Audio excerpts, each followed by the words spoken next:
दिन रात मारल करत है कहीं कहाँ से पी पी के आवत है घर में रहल हमके एकदम से न दुश्वार कोइले बाटे मन तो करता कि बोरी बिस्तर उठाई नयर लेके चल जाइए इतना मार मरले बना आके घाव लागल बाटे सुइया दवाई कराए कि मेरी अगर पैसे में आग लग जाता जर जाता है जब देखा तब खाना बनाओ गोरू के पानी डाला घास लियावा मन हमारी लागत कि कुल खात पिया तनी दूधवा दहिया ओंगन एकदम मारत रहता दिन भर पता ना हमारे माई बाप कहाँ से ऐसे बतार खोज के लिया के बियाह कर दिया ना हाँ हम खराब बनी तू निकल कर से हम खराब बनी हम तू हमारे सेवा काहे करी ली रे दिन रात माल्ट करिया तनी कितना बार बनी तो हम मरबे कर जो हमार बात मनाई के नहीं के दूसरे का बात माने के बाटे तू निकल घर से हमारे ये गने काहे को तनी यही गने कहता नहीं जब हम कहीं लगे राती में आओ तनी गोड़ दबा तब बहाना मार देली कि नहीं माई से बतिया ले बता तो का करी जी सुई दवाई करे पे ना करब तबे ठीक रही तबे ना करब धरब आका खाली ओनी घुमकड़ भइल बड़ी जा तनी में कहले आपके माई आज के बैठा तनी चल घर से तू निकल जा तू अपना नैहर के भाई के सेवा करिया आ बाबूजी के सेवा करिया ना तू निकल घर में लवट ठीक बा जा अब तो आके ना हम दूसर बियाह कर लेब जा ना जा तू जा निकल जा हां तू निकल जा आ जा माई हां निकल इ नहीं खेमा हमारे लेकिन निकाले का घर से निकाल दे कर तो ऐसा नहीं घर का लेकिन नामों के घोड़ा पे गिरा तनी जी दिन रात हम कहीं निकाल ले कर हम भाषा हम धक्का मार के निकल घर से निकल के नैयर में कब चाहिए ले गुजारा कुछ ना ना ना ये हो जा जोन ये तू जाना निकल ले वो कौन बात आप तो हमारी बाप लेखा बानी जी नहीं बाप लेखा की डाड़ा समय के डाड़ा तनी उल्टा अपना बाप के ना कहलू हो का कहले बाजी हमर बाबूजी दहेज काहे ना कम देला काहे के देला अगर जतनी में 8 ना होता ए जो मुंह मत चलाओ तू जा अपने घर में घर चलावा जा नहीं यही तू निकल निकल निकल निकल निकल निकल जा जल निकल दहेज इतना कम देते मन जाने का समझ में ना आवत बात भइला इतना कह देत मन इतनी कहना वो बरिया कि हां दे दे एगो तो दान दहेज लेके न आइलियो आ इतना मुंह चलावतियो कि हम क्या बताई तोरो धीरे धीरे दाबो भई रहता एगो बाड़ी भौजाई नु कने कौन केथी बियानो के तन करबो ना करेले ज्यादा बछिया ओकर सहूर मत सीख हमारे हेगर ले एक बार दवाई कराओ तो हई हई तो दुखाता घाव लगल बा दिन में कैसे दुखाता ते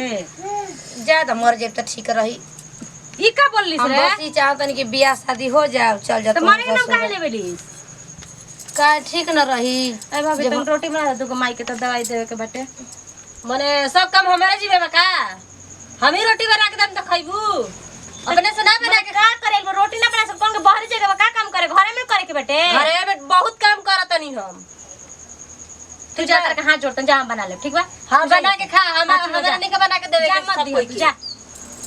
कर कैसे होय छे का कहे के खाली उन्नति का पार पे के चढ़ा के धइले बाटे तो ओकर हिम्मत बाटे होइसे कह के हम ना बनाई तो करे का आइल बिया जरे हमर है ना करब आज के बाद बोले रे तो अपनी बापा से बियाह वही जरे रह रहित हम तो बोलत हन त बुढ़िया बाउरे बिया हां दीदी आ बोला दिन का भेले रे गोला तनी जी ने खाना काहे रे बुचिया ये अकेले कैसे बेचो पलो पल कहल बे काहे रे तो के पता नहीं का कि वंगा ने पूछा तो हमसे कि काहे रे बोले तब ना और तोने जो है ना तो देखने इतना मार मरले बाटे पी के आके दिन रात मारा ता गरिया होता एगो तो ओकर बाप ऐसन मिलल बाटे कहते कि तोर बाप मैं हमके दान दहेज ना दियो ना तो का ई गोबर खलबन सरकार नतिया के चोदल बापा बेटा बा हां काहे ई लइका के मरल सर हगल खौका फेर बेरी के मार दियल सर कर मवा पियाबो ओकर आदत हो गई जब तक तब मारत रहत जब तक तब मारत रहत ढेर भइल बन के दहेज वाला कहानी ना गे मैं हम अबे बियाह ना करब तो ओकर महतारी रही त बोली त ना त महतारी त छोटे पर नतिया के छोड़ के मर गइल त ई हगल खौका अवरे ना होखी आय हमर लइके बुझाता कि ईटा पत्थर कहिए का रे कि मारत त घाव ने खेला गत कहलो के कहानी त कहे तो गलो कि जा दियो ना मारो हैं को तो भैंस रखले बेटे जब कुल करत तो हमई करब लागत कि हमई के ढेर पिए काहे भैंस ओकर मेहर ये का बुढ़ावा को घर से बाहरी ले काम करत करत कैसन हो गइल बानिया कहां मरल सरे देखी तो क्या गोड़े में मतलब कि चल नहीं के जात गोड़े से हे भगवान मोहले बाहट का बाहट हमारे नसीब में रहे का अबरी बारे कुछ जगह के भेजिए वो ठीक है ना नीमक रोटी खाइल जे करो खियाओ अरे इहो भतार भी न बेकरले न रहेली और बने जा जाय दे माई अपना मारी जाय दे माई अपना मारी ले जगह पानी पिए के लिया खाना खियावे करा के उनकर एक बाकी ना छोड़ा मुन्नाती का 14 लावा से हमारी दुआरी पर मार तनी ईटा से उनकर कपारे फाट जाला तो गलऊ के हैं देख कोई दोगला बुझता कि मेहरी का या जब कामे आई तब ये कामे आई आ पापा बा बूढ़ा बा जाए बूढ़ा उतार मेहर नहीं खाता का दर्द बुझब अइबा त तार का पार पका पारे न चुगलब दोगला उ आवाज हमारी दुआरी पर मछरी ना हिया किस तर जाई विदाइया ना करबी दोगला में बुझाता कि कोई मेहर रखल बा तब हमर लइकिया का मारत रहत थे पता लग जितन कर चाम खींचावा इतना बढ़िया खाना बनैले रहली ए तू हमारे घर में कैसे घुस गेलू हो ये गने काहे बोल तड़ू हो तब कैसे बोली बताओ ना गोड़ा धोलू तू काहे में गोड़ा थो गंदा लगत का तो के माने तू यही आके खाना कर लू नु हाथ धो के कर लू खाना करे माने फुवर लागत नहीं तारे ही रानिया से तार भतार मार के खेदता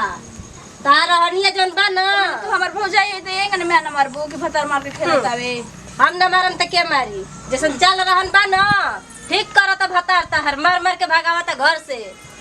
देखो तनी बढ़िया का देखी? ठीक ना ए गने ना बात कर जला के जवान सामान के बोला हमरा से ठीक ना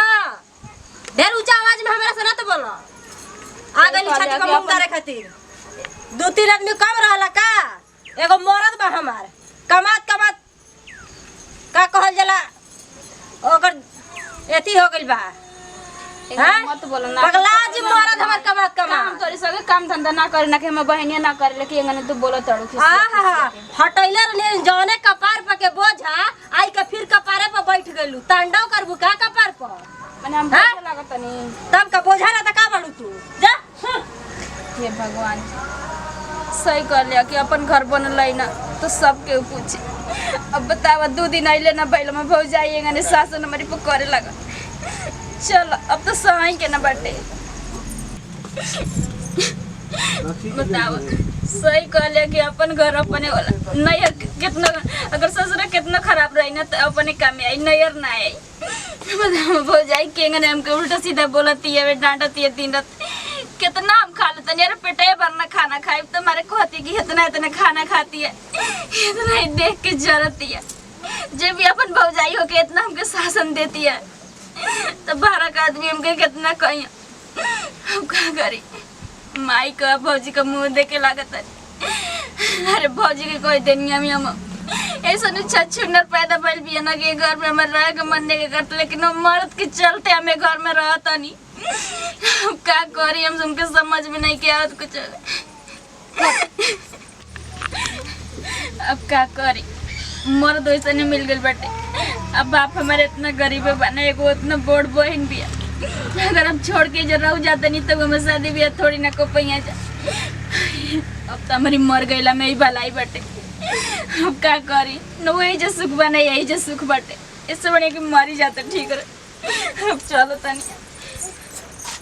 की करे बुचिया ए काहे रहो तरी कुछ ना अरे बुची काहे रहो तरी रे ए भाई कुछ ना बस हमके कोई सुख नहीं खेली कर ठीक ना भगवान हमेशा अरे के हमार रानी का कहलो सरे करे आए छोड़ दे मर जाए दे बात सुन भाई ठीक ना भई लका कुछ ना भाई हमके मर जाए दे छोड़ नून रोटी खाई नून रोटी खियाई लेकिन ई केवन बोलला से कहलो सरे केवन ना कही मत पहले भोसड़ के बोले के वजह बन के रही है बस सियान बहन भी होकर शादी ब्याह कर भी अरे तो तेज का काहे सोचत रे बता पहले हमने की जिंदगी कैसे रुक रे रुक आबे हम पता लगावत हई एकदम अगर कुछ ना पगलाइल बड़ू हां ना भाई केवन बोलला से बताओ ना घर चल हमके छोड़ दो तू चल घर का बता देख यही खातिर जवन ना होके का तमन हो जे देख के ममता लेके आ चल तन तो भोसड़ी के बतावो तानी ओकर हिम्मत रे कि हमारे बेटी के कैसे बोल देई हैं आइल भी हमल काई जे चलावे खातिर के रुके करे हम जाए दे मैं के मैं ना ओकर बात का मन ले तो हम माई के कुछ जल में ना कर ले ये सोचे लगा तनी कि माई बाप के कपार पर चल, खाइए चल। बोझ बन के चल घर चल ओकर बात ना सुननी करे का बोलली है ना तनी है निकल के बाहर बोली ना तोर हिम्मत रे कि हमारे बेटी के कैसे बोलबी हैं काहे ना बोलो अरे तनी के नत ही ऐसा अभी हमार जांगर बा हम का मैं अरे। तू का के खिया देम ठीक ना जांगर बात हो बोझ भर भी हमार लइकिए तोरा के आए ना तू कहत के हई। हाय बोले वाली ई बता काहे ना बोलो। हमें से पहले तू उतरल बड़ी कि हम उतरल बनी तू ही उतर लेकिन हमार भतार के कमाई सब कोई बियाह के लेके आइल बड़ू भातरा का पानी नैहर से बियाह के लेके आइल बड़ू मान त आय, तू ही बनाइल बड़ू हमार देख कहते ना कि मुंह संभाल के बोल एक मिनट बहुत बार हो जाए हमार बात तू मत करके बना खिया ठीक बा हम बना खिया जा ठीक हां ना हेलो हमारा टमाटर हमारे दमदन ये अगर तोके भातरा मिले रहे तो तू का करती ओकर जगह पर हैं हम उनका रही के काट देले रहो जाना ना कि मत रे काट देबो अपन भाई बाप के जाके कटिए जनली ये जे काटे के ढंग मत कट जाई जा हुनई के समारा और बुढ़ाऊ जन खाटी पे पड़ल बन हम अपन भतार के कमाई के मत हन जा हमारा नहीं फिर बात चार को काम करते भाई भाई बड़ा ढेर हैं भाई बड़ा होय देखा हो ई कैसे चलती चला होते 2 दिन चला चल जाता खाता नहीं हो जाता जा खाना बने हम खेवे करे के ए मैं अच्छा तई कौन रोकती है काहे उनसे बात जा दड़िया हमें यहाँ तो बाजे के त बातें अलग ओका करे जब धके एकदम से नोच नोच के बघवा लेके खा के जान नहीं अच्छा चल गया जय जय के मतलब रखल चाहत बुझा ना भाग दे जय जा हमरा घर में हल्ला मत करी जा कोनो खाइबू बाकी मोटाइबू ना समझ ना मोटाइम त का हो ओए त खोखा के खाइबू ना चोरा चला खा तबारू भतर के कमी नहीं लेके आवत टे रात में रोजा ले के झील में डाल खोलता के कमी नहीं खाता बताले के कमी नहीं खाता नैहर का रखले रह वैसा ना करबू मोटाइबू सुकून से खाए के पड़ला नैहर के सब देखले रह वैसा ना करी हम नैहरे में काम कइले बनी का कि हम आई केहे जा काम करम ले दे के आई बनी हम बाप रे बाप एगो त खा खा के भैंसा नियर भइल बड़ी जा हम काम करी इहन लोग के बाप रे अरे भाई सुतले में भलाई बेटे ना तो देखिए सर ना तो कहिए कि हई काम करो हौ काम करो इनको लोग के लागत कि बाप के नौकर है हम काम करी अकारे कितना आराम से तू सुतल बड़ी तो कितना चीज लागत है दिन रात खड़ो खड़ो एकदम से मैं गोड़ हाथ दुखा जाता है आ जाए ना हम काम नहीं कइले ठीक बा हम काम नहीं कइले कि करी हम त नाही त काहे नहीं हरे से एगो नौकर लेके चली आइलू तन को लाज लागत है कि बजट तो जानी का कर बुझा खा के खाली मोटाई बुझा अरे हम अपनी मां के कमाई खाता नहीं तू हमर मोटाई देखबी काहे ना देखम हम दहेज लेके आइल बनी तो दहेज लेके आइल बड़ ना तो तू अपना खातिर लेके आइल हो ठीक ना हमारी खातिर नहीं खुले के अपने खातिर लेके आइल बनी तबे तो सूत के खाइब हम कोई के मजल बा अपन अब बन जाइए तोरी मुंह में चल जाई खाना में हां बनी ना होटल से मंगा के खा ले खाना के खा हमारा घर में ई कुल ना होत रे दादा नून रोटी खात रहनी जावा कि शांति से खात रहनी जा देखत रही जब से हयाइल बाड़ी बुझा त नु कि घर में टांडो मचा के रखले बड़ी एकदम चुप रह ना का चुप रही हो काहे ना अथिया का बात के बैठ के ला शर्म तर को लागत हवे पैसा ना जो पैसा ना दादा बना के दिया हमारे पास का नहीं है कि हम दिन रात खटत रही हां जब के सुतल हम नहीं खिता अंदाज ले ले कुल तक बुढ़िया बना के दिया ठीक ना हमारे पास का नहीं कि तक आजा बुढ़िया बना के दिया हमरा के खाना जब ले ले बड़ी दहेज सब ले दिया का हमारा सुधर बटले बड़ ए चलो हमर कपार ठीक ना बकर बकर मत कर पूरी दुनिया पर दहेज लेके आई बड़ और कोई दहेज नहीं खिलाएगा का देखा त नहीं जाते देखा त कितना मिलत दहेज ए जान ऐसे दहेज के थूके ले हमनी के समझ नु दुनिया पर लेके आई कल को अब मत करिया उनके ठीक ना लगता कि तू ही बना के खियाए तड़ू हमारे पास हमारे लगे हला मत कर ढेर बचर बचर कर अरे यार पूछा नहीं बड़ न्योता पका न्योता पहले देखी हमारा पे अंगुली मत देखा हमारा के समझ लो ना हमारा पे हाथ उठाओ तो नहीं बड़ी गलती हो काम करे त कर लेबू का कर लेबू कुछ कर लेबू का त सारा नहीं खेला घर के काम ना करबू ना ना करम हो नहीं खेला चल जाए निकल जा ऐसे कैसे कहत रु कि ना करब माया जी हो हमनी को मैया जी ना है रह तो है पता हो पे तर हुकुम ना करी हमरा को तो इतना छछुंदर लेखा ना रही सब ठीक ना देखा त निकातना बढ़िया पता लेके आइल बनी बारू ती करता ना पहले बोलत ये रे सुरतिये से बढ़िया ना कमो से बढ़िया होके के चाहिए करे सुनानी कि होटल में खाना खइबी हां तो होटल में भातार लेके चल जाओ आ वही जा खाना खाइए हे कर देखा होई बुझा कि नहीं कितना बढ़िया बात कह देनी मम्मी जी ई तो हम सोच रही ना रनी होटल में जाकर हम बता के लगा खोल के बांस पर टांगे वाली भी है टेंशन मत ले मत कहां बनी उतरी अब माने कि खाना ना बने बुना ना हम जाता नहीं अब उनकरे से बात करा मैं जाता नहीं होटल में रह रो कह देनी वो मेर मौगी हम कह देनी तो मन तारा के लेके चल जाई काहे ना लेके जाई हन हां तो देखा तनी कि तोहरी बस में बाकी हमारी बस में बाटे देखा है एता नहीं जवाब देती है कि कुछ कहे मन के ना केनो सुनिए से तका कहे से कि फलाना का पतो है कतना निमन उतरल बिया अब से सुनिया सा त ई बतिया गाड़ी रा सोचला हम तो नैहर में काम हम कइले नहीं की माई बाबू कहले ही होई तोर माई बाप कॉल रहे त हम तुरंत तोरा के रिजेक्ट कर देले रहती ओहो यानी कि कहला हूं नहीं के आदमी हां बढ़िया नु बा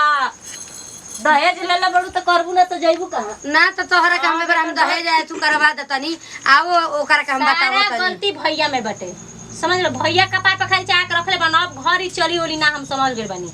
तू ही जान गली कि घर ना चली अरे तो भैया सच में जौन करी तौन करिहन भैया हम जाना तनी उनकरा के तो करिहन त घर से दूर ले जाके करिहन ठीक ना करे के बस एकन के बड़की से ढेर सुघर बड़ी का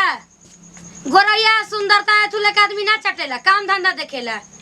गोरे रहा सहुरे के पैसा के रहबे ना करे बतावा ना हम तो सोचले ना रानी रे दादा की इतना हम तो सोचत नहीं कि कितना एथु बिया लेकिन ई तो एबरा देखा दियला अपन रहन आवे दे तनी ओकरा के रखे सवा के कट कर तनी का करबे खा ले हमारे गांव में आके हमारे के हला परछन अब एबे पोला बना के तन खा ले अथी करे दिकल जानत तहार बनाओ देखन जाता ला सरम कैसे नहीं खाना खाने से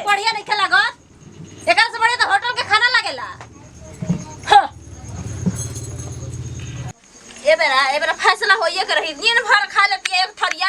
आ दिन रात खटत खटत हमार को हाथ दुखा जाता है एक थरिया खा के पसरल रहती है सुतल रहती है ला शरम तो होइए नहीं के तोहार इतना हम सहे वाला नहीं कि तोहार हम इतना शासन सहब ला तो के मैया जी हो का कि जौन कहबू तौने हम करब ए बेरा बुढ़िया से कहतनी ए बेरा ना फरियाद हली नौकरानी बना के घर में हम के रखले बड़ी आ कि दिन रात हम खटी है बना के दे एक थरिया खा के चल दी हां ए बेरा चल तनी के सिखा तनी बुढ़िया के कि दान दे तू ले बड़ू हम नहीं खिले लेकिन के बना के खियाई पोलाव रोज रोज काता नहीं रे चिमटी बड़ी सरे दादा। अरे माई हो माई, देखो अभी बैगनों पर माटिए चढ़ावे के बाटे, थाला बनावे जो हो गइल बा कुली आ का जाने कहाँ गइल बुझाता कि वो खेते गइल बड़न कहे के ना पड़ेला इनकरा के। तो कहीं के बुझाता कोनो के बकरी चढ़ देले बिया। एक दिन हम घरे ना रहम ना तो देखी हसन खाली दिन रात घरे में रही हसन काहे काई घरवा में घोरिया कम से कम ममतावा के तो देखे के चाहिए। हाँ कनिया उनके संगे कनिया बन रहती है ई उ तो मानते नहीं नचर बाड़ी से कनिया बहुरिया बाड़ी से तो नेकी से निकलत एकर से निकल के देखे के सुने के चाहिए ना। हाँ बतावा भंटा केतना बतिया ले रहल हवे खिया देले बड़न से कोनो बकरी लिया के समझे में नहीं। अब भेजे बट बड़ू ना अब घर ना कहना का बकरी चरले ना पहले बकरी चर तो घर में तो बड़का बड़का बकरी पोसले बाड़े अब घर ना चली हमनी के समझ गेले ना। मार घर में तो महाभारत चालू करते सब काम खाती आ उतना हम काम करते तभी हाल बटे कनी के आ कोमन है छोटा के बोलतिया एगो काम ने करती हम ना करम दहेज दे के आइल बनी मने ओकर ई हिम्मत के हइसे हइसे बोल देती कहते कि हम होटल में खाई होटल में के बड़का बड़का बात मार बोलती बेचारा के दुनिया अपनी पैसा लेके आइल बिया खिएवा दियो के होटल में कहती कि होटल में के खाई आ का करत है कुछ काम नहीं कर हां सुतल बिया खाली खाली उतने बात कहलिए कि चली रोटी बना दी हम बर्तन माज तनी बुझ जाते ट्यूशन तो कहती कि हमारा कौन काम लगल कि हम बर्तन माजिए खाना बनाई तनी हट तो हट ओकर ई हिम्मत की हाथा ना जगा पे चढ़ बड़ी के करा दो लेखा बुझाते खाली खाली बोला बोलला ना चढ़ावा दे तनी तनी शांति बताओ हम ना सोचले रही ना कि हमारे घर में हेंगने होखी इहे करी है स्कूल आय हो बोर्ड छट भी तो ओकर के बोर्ड छट जानते नहीं खे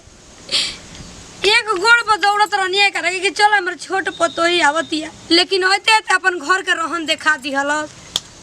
हम तो मन करता कि जाके गोड़ाइए में कूद ओदी के मर जाई। काहे रे मई काहे रोत रे तोर मेहरारू रोवावत त रोई ना हंसी बताऊ अरे का कइले बे रे उ बुझते कि घर में बोर्ड छट के बाटे सब करे के लौरी हकले रहती है मरला से तो कह मारे के ओकर हिम्मत बाटे हां का चाहत रे कि मारो ना उ बुझते कि बोर्ड छटिया सब करे के तू करत रहती है जवाब देत रहती है कहते कि होटल में के खाना खाई ई बताऊ होटल में के खाना खाई अपनी बाप ले कहला ना कि ओइसन घर हमके चाहिए रुको के बुलाओ तनी मारा तनी ओकर पूछा तनी अभी कोनो बात ना बल्कि थारा के कहत तनी त मारबा पीटबा कहे कती कि ओके मां तोरी पीटबा बतिया तू रो मत। अरे कहां बाड़ी रे सुने नवा रोवेला कामे बता का करी हमारे सामने माई के तू मरली है नहीं अब तो बैठ माई के हां माई के मरली है तू माने हम काहे के माई के मारे जे घर का काम करता तू कि सुतल हतरी खाली हां देखी एगो बात कह बता दे हमार बात सुने रहुआ का हम सुनी का काहे माई तू रोतरी हां हम का जानी के माई काहे खातिर रोतरी तो काम धंधा करतरी घर में ना हम काहे खातिर घर में काम करे जाई भौजी काहे खातिर बैठ काहे न करबी रे तू हां आराम करे आइल बेटी तू बिया खाई के तू बोलबा हां माई के सेवा करे के चाहिए तू एनी सोनी ठाड़ से सुतत घर में हां देख सुन आज के बाद काम ते करबे बर्तन तू ही मजबे माई के सेवा तू ही करबे बड़की भौजी आराम करिए ठीक ना ठीक बना का हम बुझाता कुछ हां नमस्कार प्रणाम हम निशा कुमारी। नमस्कार प्रणाम हम ममता यादव और आप लोग के वीडियो कैसा लागल है कमेंट में बताइए जा पर ऐसे वीडियो में ना हो के चाहिए जो हम लोग कहीं नहीं है जा मिलजुल के काम करे के चाहिए पूरा परिवार के मिल के रहे के चाहिए और वीडियो अच्छा लगी तो लाइक सब्सक्राइब शेयर करम जा और फिर मिलम जा अगला वीडियो में।